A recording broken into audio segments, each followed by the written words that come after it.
Selamat siang Tribuners. Sekarang saya bersama Bupati Tanjung Jabung Barat, Bapak Safrial MS. Selamat siang Pak Safrial. Selamat siang. Satu kehormatan bagi kami, Bapak Safrial hari ini bisa hadir di sini. Tadi kita sebenarnya udah panjang lebar bicara ya, tapi kemudian mau kita sampaikan kepada pemirsa Tribun semua, Tribuners. Pak Safrial itu di PDIP. Ya.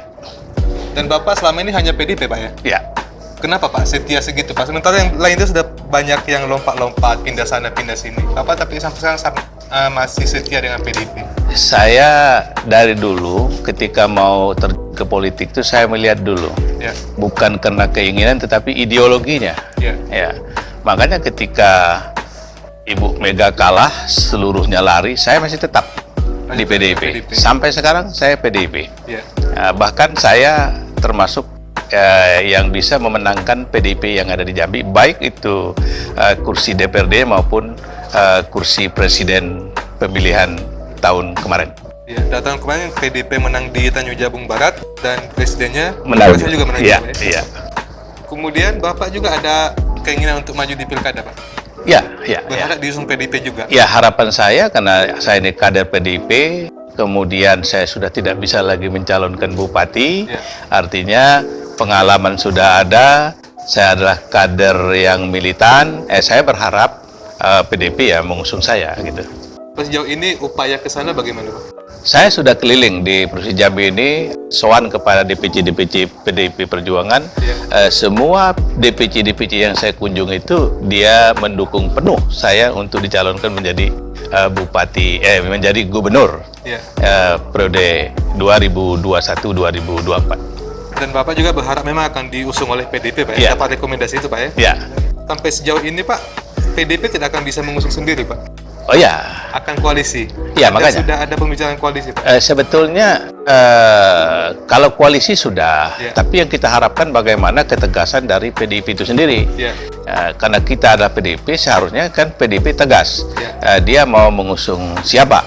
Nah, setelah itu baru kita mencari koalisi. Nah, sekarang kalau kita belum ada ketegasan, kita mencari koalisi, sesuatu yang kurang pas, saya kira. Artinya memang harus dapat dukungan dulu dari PDIP, baru kemudian Bapak akan gencar di koalisi. Sudah ada gambaran nggak, Pak, siapa yang kemudian ketika direkomendasi oleh PDIP akan dengan siapa kemudian? Iya, itu tergantung. Kalau nanti kita direkomendasi dari PDIP, kita yang jelas kita pengen menjadi gubernur, menjadi gubernur. Tentu saya sudah melirik. Kalau saya jadi gubernur, siapa wakilnya? Nah, selayaknya secara geografis memang timur barat. Tetapi bisa saja nanti timur-timur. Ini kan politik kan berbicara masalah ilmu bumi, kira-kira begitu ya. Ini ilmu politik ini sebetulnya. Bapak, apa yang memotivasi untuk maju di pemilihan gubernur? Karena Bapak tuh bupati sudah 3 kali, Pak. 3 kali dilantik jadi bupati. Saya ingin sebetulnya apa yang ada di benak saya ini mudah-mudahan kita curahkan di Provinsi Jambi ini bermanfaat bagi masyarakat Jambi. Contoh bagaimana saya sudah berbicara masalah zona ekonomi eksklusif di depan Angkatan Laut 2018, ternyata kemarin terjadi itu. Ramalan saya terjadi. Makanya zona ekonomi eksklusif Jambi itu harus kita kuasai. Tentu dengan membekalkan nanti nelayan-nelayan kita dengan kapal-kapal yang canggih, dengan gross ton yang lebih besar, supaya bisa berlayar di Laut Natuna. Gitu. Nah, kalau kita sudah ramai di zona ekonomi eksklusif itu, saya kira nelayan lain juga tidak akan masuk. Artinya menguatkan lagi potensi yang ada sebenarnya di Jambi sendiri. Artinya Jambi jangan jadi penonton. Jangan jadi penonton. Selain soal nelayan, Pak, apa yang kemudian menjadi saat ini adalah dalam beban pikiran Bapak tentang Jambi yang perlu perbaikan segera? Jambi infrastruktur, pelabuhan ekspor impor, jalan, termasuk bagaimana kita belum melihat bagaimana ada kebijakan infrastruktur jalan untuk batu bara. Nah, ini kan kita masih lihat sama raut ini. Padahal itu kan para pengusaha batu bara itu perlu kita dukung.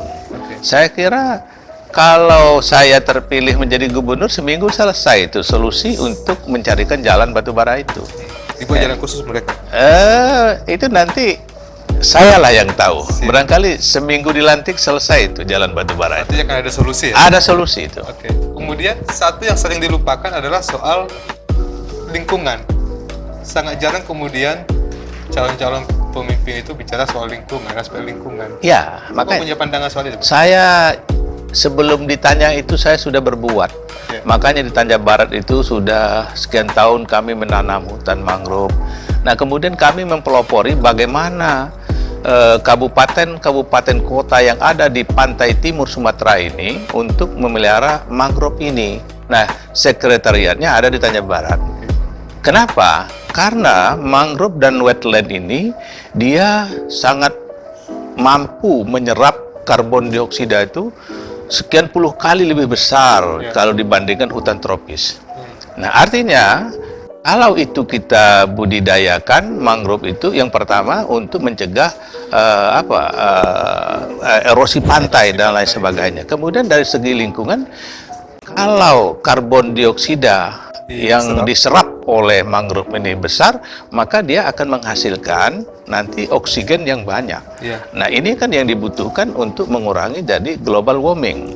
Nah, jadi itu saya bilang tadi, dari perbuatan kecil saya menanam mangrove, kemudian mengkonservasi mangrove. Nah, alhamdulillah kita sudah 2 kali menjadi pembicara internasional ya. Pertama di Bali, kedua di Polandia. Dan hasilnya juga pasti akan dirasakan dalam beberapa tahun ke depan, Pak. Mungkin 10 tahun Iya, lagi gitu. iya. Karena ini bukan soal seperti makan. Iya, iya. Oke, Tribuners, itu tadi perbincangan singkat kami dengan Bapak Safrial, Bupati Tanjung Jabung Barat, yang satu-satunya di Jambi Bupati yang dilantik sampai 3 kali. Satu melanjutkan dari Pak Usman, dari Pak Usman. Yang kedua, 2 kali kemudian adalah Bupati dari pemilu. Kemudian langsung, Pak ya. Langsung. Oke, itu perbincangan kami.